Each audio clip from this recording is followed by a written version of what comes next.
Yo les bladers, ça fait quelques semaines que je vous spamme avec Beyblade X, mais il faut avouer que l'annonce de cette nouvelle génération m'a quand même redonné beaucoup de hype et j'ai très envie de vous la partager. Cependant, même si l'ère de Beyblade Burst se clôture doucement, je n'oublie pas cette génération. Bien au contraire, je cherche activement à compléter ma collection. Autant à partir de GT j'avais commencé à être régulière au niveau des achats, autant sur les premières saisons, il y a des trous, et notamment sur les toupies de Random Booster.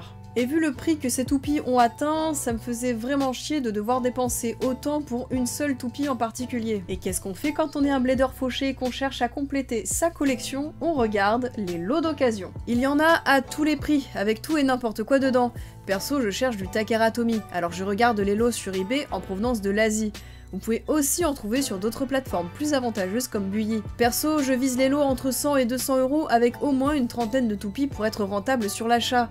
Pour déterminer si le lot en vaut le coup, je regarde déjà si les toupies sont authentiques. Bon, je reconnais qu'il faut déjà avoir un peu d'expérience dans Beyblade pour reconnaître sans boîte et de loin une contrefaçon. Ensuite, le nombre de toupies complètes et dans leur combinaison d'origine. Après, je regarde l'état des toupies, et notamment des pointes et des autocollants. Et pour finir, ce que je vais appeler les pièces fortes du lot, à savoir les modèles qui ont une cote assez haute. Et après quelques mois de recherche, j'ai enfin trouvé un lot intéressant. Comme vous pouvez le voir sur la photo de l'annonce, tout était en pièces détachées et pas forcément triées. J'ai tenté à vue d'œil de reconstituer les combos, mais c'était relou. Alors j'ai misé sur les pièces fortes et j'ai attendu la réception pour vérifier le reste. Et le reste en l'occurrence est vraiment bien, donc c'est parti pour la présentation. Je savais pas par quoi commencer, donc on va faire par système. Du côté single layer, j'ai chopé Valkyrie, Spriggan, Kerbus et Ragnarok, toutes complètes, la totale des 4 premiers starters de Beyblade Burst. Juste dommage que les stickers de Spriggan et Valkyrie soient absents, j'avais toujours pas Spriggan dans sa couleur d'origine donc je suis contente. Ensuite, les starters de Wyvern et Excalibur, deux toupies assez prisées à l'époque pour leur compétitivité, dont le prix sous blister commence à être inabordable. Plus anecdotique, il y avait aussi une Spriggan Recolor issue de la première vague de Booster. C'est tout pour les single layers, maintenant on va passer au dual et il y en a un paquet. Valkyrie, Unicorn, Anubis, Behemoth, Horusud, Jormungand, des toupies en starter ou booster assez communes mais toutes complètes. Ensuite, j'ai deux Longinus, dont l'une est avec son lanceur de son starter, quelques Recolor de Random Booster, elle aussi complète, Fang Fenrir, une toupie plutôt compliquée à avoir car sortie uniquement dans un pack avec arène assez onéreux, même si elle a été par la suite rééditée notamment en Random Booster. Et en parlant de Random Booster, la pépite Quetzalcoatl, une des fameuses toupies que je cherchais et que je trouve assez unique dans son design. Et en plus, ce que j'avais pas capté lors de la commande, je l'ai découvert à la réception, mais dans le lot, il y en avait deux, c'est incroyable. Autre dinguerie que je n'ai pu découvrir qu'au déballage du colis quand j'ai reconstitué les toupies, c'est qu'à l'intérieur, il y a le set Speed et le set Heavy, chacun au complet avec les toupies et leur lanceur. Petit bémol, les stickers de ce pack avaient un effet métallisé et étaient donc faits en papier, contrairement aux autres toupies de la série qui étaient plastifiées. Donc ils ont moins bien supporté l'usure. Dernière petite pépite avant de passer à la saison suivante, c'est une édition limitée de Valkyrie.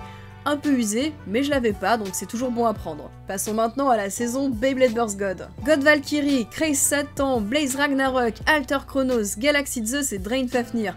Beaucoup de toupies du début de la saison, mais parmi elles aussi beaucoup de toupies iconiques qui ont fait craquer pas mal de bladers et qui commencent pour certaines à devenir plus rares sous blister.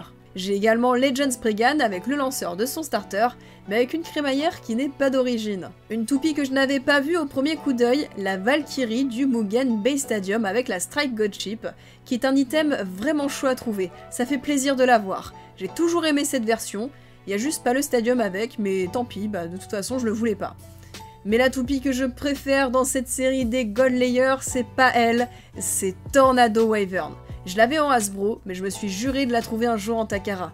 C'est probablement ma toupie préférée de tout Beyblade Burst, je ne pouvais pas passer à côté. C'est de base celle-ci que j'ai essayé d'obtenir à travers le lot. Elle est magnifique, en très bon état, c'est bon, je peux mourir en paix. Waouh, que d'émotion! Et c'est pas fini, parce que maintenant il y a les Chosen Layers. Bon, ça va pas loin, il y en a que deux, mais pas des moindres. Les couleurs alternatives de Winning Valkyrie et Z Achilles du pack de démarrage. On s'en rend moins compte à la caméra, mais le côté transparent les rend limite plus belles que les originales. Petit bémol, il manque le disque rouge de Achilles. Et pour finir, j'ai 2 toupies réédition de Bakuten Shoot en édition limitée Beyblade Burst, Dranzer et Dragoon qui est incomplète. Je passe vraiment rapidement sur les autres toupies complètes et les pièces détachées. On a encore du Longinus, Death Sizer, Genius, des Random Boosters et Random Layer, un petit layer d'Excalibur single layer en édition limitée Korokoro.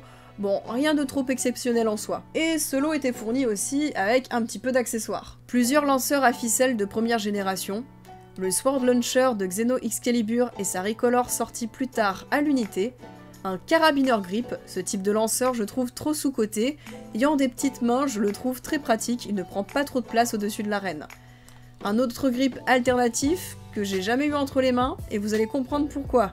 Le Knuckle Grip, designé en forme de poing américain, c'est le grip le moins ergonomique qu'on peut faire.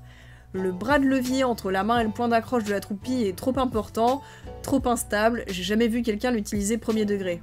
Et pour finir, le Baylogger Plus, cet appareil qui permet d'enregistrer des stats de lancer et des points en tournoi, qui a peu d'utilité étant donné qu'il n'est pas utilisable en dehors du Japon et que de toute façon Burst vient de se terminer.